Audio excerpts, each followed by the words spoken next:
My wife, 29 female, and I, 31 male, have been married for 7 years. A few years ago, she decided to go back to college to get a degree, and I was emotionally and financially supportive. I've been paying her tuition fees out of my pocket because I want her to succeed and follow her dreams. Recently, I discovered that she's been having an affair with one of her professors. This was devastating for me to find out. Not only did it feel like a huge betrayal, but I was also furious because I was essentially funding this affair by paying for her education. After confronting her and getting a half-hearted apology, I decided to call the college registrar to inform them that I would no longer be paying her tuition fees while explaining why. I mentioned the affair and named the professor involved. Before making the call, I did some digging and realized that the professor's wife works in the registrar's office. They have the same uncommon last name, and I confirmed their relationship via Facebook. Knowing this, I still made the call, understanding that this information would likely get back to her and cause a lot of drama in their lives. My wife is furious with me, saying I've ruined her chances of finishing her degree and that I'm being vindictive. Some friends think I went too far and shouldn't have involved the college or the professor's wife. Others say she brought this on herself and I had every right to stop paying for her education, given the circumstances. So, am I the idiot for informing the college about my wife's affair with her professor and stopping my financial support for her education, knowing the professor's wife works there? I don't really see any other way forward after this. What's going to make divorce really difficult is that we have a young toddler daughter. OP, you had an affair with one of your professors while I've been funding your education and lifestyle? Her, yeah, sorry, oops. OP, well, say goodbye to the rest of your degree. Her, what? You mean you aren't going to continue to pay for me to sleep with my teacher? You've ruined my life. If I were you, I would suggest to her that she take her halfway apology to the registrar's office to see if they will let her pay with that. She absolutely did bring this on herself. You just told the truth, not the idiot. Your wife is furious? I'm surprised you still call her a wife. I call her a bad memory. What your wife is experiencing are called consequences. Most people hate them. Please tell us about the divorce lawyer you've hired to divorce your remorseless, cheating wife. A cheater loses all rights to anger or anything once they cheat. OP needs to divorce his wife and find someone to be happy with. I'd also go ahead and tell everyone she cheated so he can control the narrative. OP, always tell the spouse or partner of the affair partner as they are a victim too. Anyone supporting your wife is not your friend, so dump them along with your wife. I wish my parents had gotten divorced when I was a toddler. It would have saved me 18 years of misery. Sometimes it's better to have divorced parents. Dude, you need to DNA test the child. It's an awful thing to consider, but you now know that you cannot trust your wife and you have to view your entire relationship, both before and after marriage, from a different perspective. You have no way of knowing what was the lie and what was the truth, so you'll have to assume the worst about every action or statement that she ever made. Infidelity is the gift that will keep giving for years to come. Definitely a DNA test, but also I'm sure your wife isn't the first or only student that Prof has slept with, so I'd suggest STI testing too. Is your wife furious that you're no longer paying for her education? Honestly, I tell her to build a bridge and get over it. She can get a loan, or maybe her professor can get her a family discount. Is she furious you told his wife? In that case, I would no longer engage as she values his feelings and discomfort over yours. Either way, you would be a stronger person than I am. I wish you all the best. My wife and I have been discussing baby names for our son. She likes the name Michael because it was her brother's name. When she first mentioned it, I said I wasn't comfortable with our son having that name. She asked why and got upset, thinking it concerned her brother. I told her that I didn't have any positive memories associated with that name growing up, and I didn't want our son associated with the name either. She got upset because I didn't give a specific reason. I told her I wasn't comfortable discussing it further, but she kept asking. After a while, I told her that Michael was a family friend I didn't like. She asked me why I didn't like him, but I told her that I just didn't like him and that's all she needed to know. She eventually stopped asking and I was happy. However, I found out she's been asking my family members about Michael, which upset me, and I confronted her about it. They didn't give her any more information than I did because that's all they knew. I told my wife I didn't like that she went behind my back after making it clear I was uncomfortable with the topic. I told her that if she really wanted to name our son after her brother, she could use his middle name, but his first name was off limits. This upset her and she told me that she was hurt. I'm keeping a secret from her, and I should look at it as an opportunity to turn whatever problem I'm having with the name into something positive for our son. This sparked an argument, as I didn't appreciate her telling me that. She's now mad and claiming I'm keeping a secret from her, but I don't see how I am. I told her I didn't want to name our son Michael, and I gave her a reason why. I don't see why I have to go into full detail. Edit, Michael was not a bully, he was a criminal. I told no one, and I intend to keep it that way. Why am I expected to tell my wife when I didn't even tell my parents?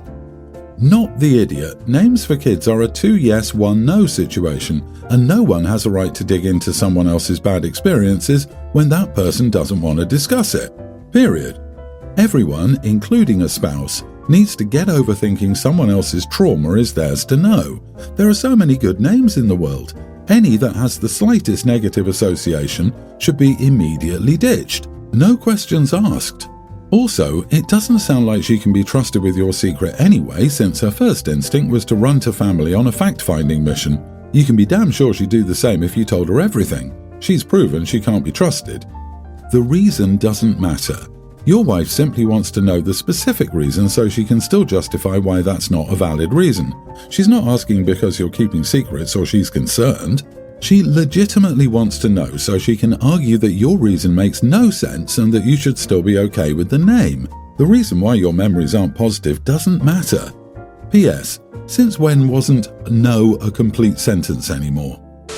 I'm 19 female, living at home, working a part-time job, doing some freelance stuff and taking some online courses, all in preparation for attending college next year.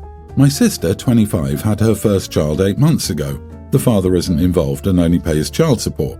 My mom is excited to have her first grandchild. She's constantly offering to look after the baby so my sister can feel at ease working full-time and afterwards will have some time for herself to relax.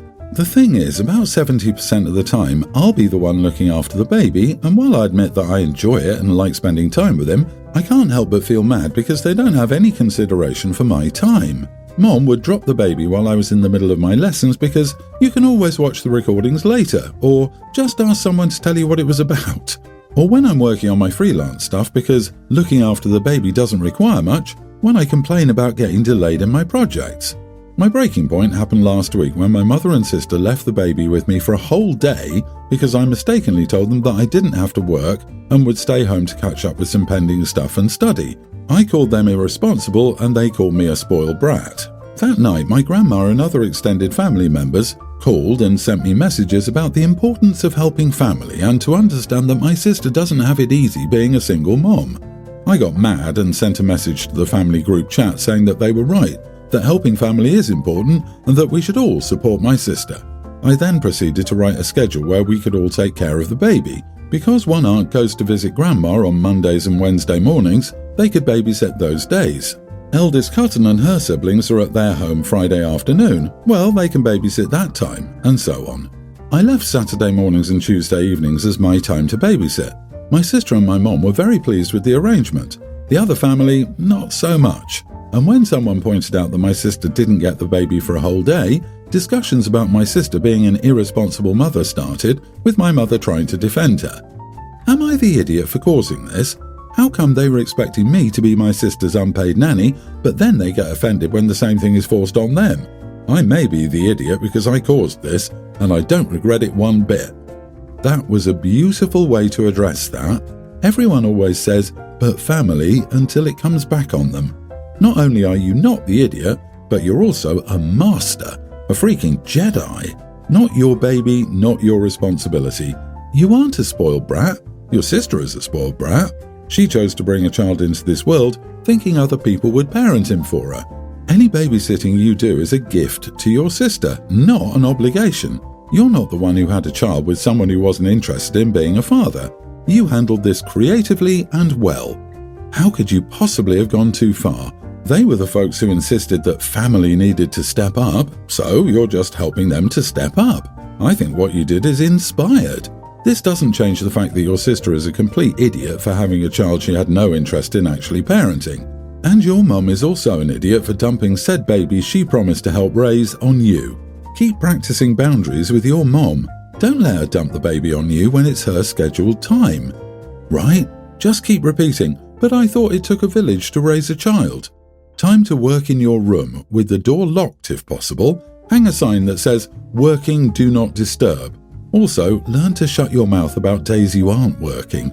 Learning to keep your schedule private from your family members always leaves room for you to escape family obligations by using work as an excuse. I, a 21-year-old male, have been deployed for the past 10 months and will be home in 1 week. My wife and I planned for her to be the only one to know what date I was coming back, so that when I got leave, we could go back and surprise all of our family and friends. My wife, 21, visited home a couple of weeks ago for a family event, and while she was there, she spent a day with my mom and 2 younger sisters, her age. My mother is very pushy and hates surprises, so much so that me surprising her by coming home would make her mad at me. My wife and I knew we would eventually have to tell her because of this, but we're waiting until the last minute because she would have told my sisters if she knew my date. Well, my wife was there, my mom pushed and pushed, telling her that she wouldn't speak to her, let the girls go places, and she had to know so she could take days off work. My wife gave her a week range of my leave a couple of weeks after I get back so she could request off. Well, my mom texted me today telling me that she would be here to welcome me home when our plane lands. I asked if she cleared this with my wife, seeing as she apparently planned to stay with us in our 1-bedroom apartment, and she said no. I asked if the girls knew and were coming, and she said no. My mom has done a few things that put pressure on my wife and me, so I lost it on her. I told her I wouldn't be giving her the date that I fly in, and that if I wanted her there, I would also want my sisters there. I stopped there until she started complaining that she was a single mom who raised me on her own and that I should want to see her first. That's when I told her I didn't want her in my house when I first got home. I'm a married, grown man now. I don't need my mom. I want to see and spend time with my wife first and foremost. She pressed further, saying, "I've been here for you since before you were born. She's been here for 4 years.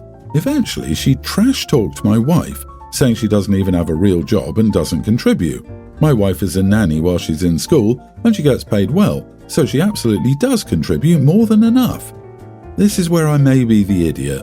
I told my mom that I was tired of her badgering and that I wanted to come home to my wife and be alone in our home with our pets. My wife and I would not want to host her, and we wanted the house to ourselves so that we could have intimacy wherever and whenever we please because we hadn't seen each other in so long. My mom cried. She's sending me long paragraph texts every few hours about how she doesn't know where her caring son went, about how I need to let my wife go because I use her for her body, about how all I care about is my own pleasure and I have no care for my family at all. So, am I the idiot? Jeez, wow, that's just... wow. Been there. Mom was the last thing I thought about when I got back from deployment. I mean, God forbid you get stationed overseas. What will she do then? Move in? You need to nip that in the bud now. Your mom is crazy. I really like your comeback with too much information because, I mean, she was pushing for it, LOL. What was she expecting you two as a young married couple are doing the first few days? I'm sorry she's guilt-tripping you now, but what she's saying is just so over the top. I hope you didn't take it too seriously. Talk to your wife, just so that she knows what's going on, and maybe can have a good laugh like I did. Dude, your mom can find a hotel. Your relationship with your mom is very unhealthy. You're doing the right thing by creating boundaries and standing firm. My mother-in-law literally burst into tears at the dinner table when we announced hubby and I were moving states. Sister-in-law said she moaned, "My baby is moving to a different country." Nope, same country, just the other side of it to get away from her weird enmeshment. I'm a 20-year-old woman with a big, close-knit family. We have a tradition of having weekly Sunday family dinners, which everyone looks forward to. My older brother Mike recently got engaged to his fiancée Lisa. While I want to be happy for them, there's a significant issue. I don't get along with Lisa at all.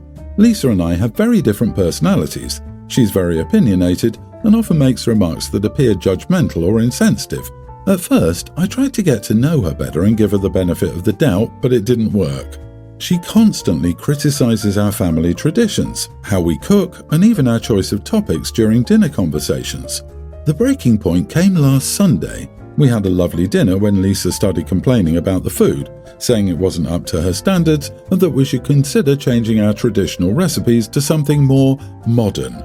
This upset my mom, who spends hours preparing these meals and takes pride in her cooking. After dinner, I pulled Lisa aside and told her that her comments were hurtful and that she needed to be more respectful of our family traditions. She brushed me off, saying she was just trying to help us improve. Frustrated, I told her that she wasn't welcome at our family dinners anymore if she couldn't be respectful. Mike overheard the conversation and got really angry with me. He said I was being rude and unreasonable and that Lisa was going to be part of our family, so we needed to accept her. My parents are upset too because they don't want any family drama, especially during our cherished dinners.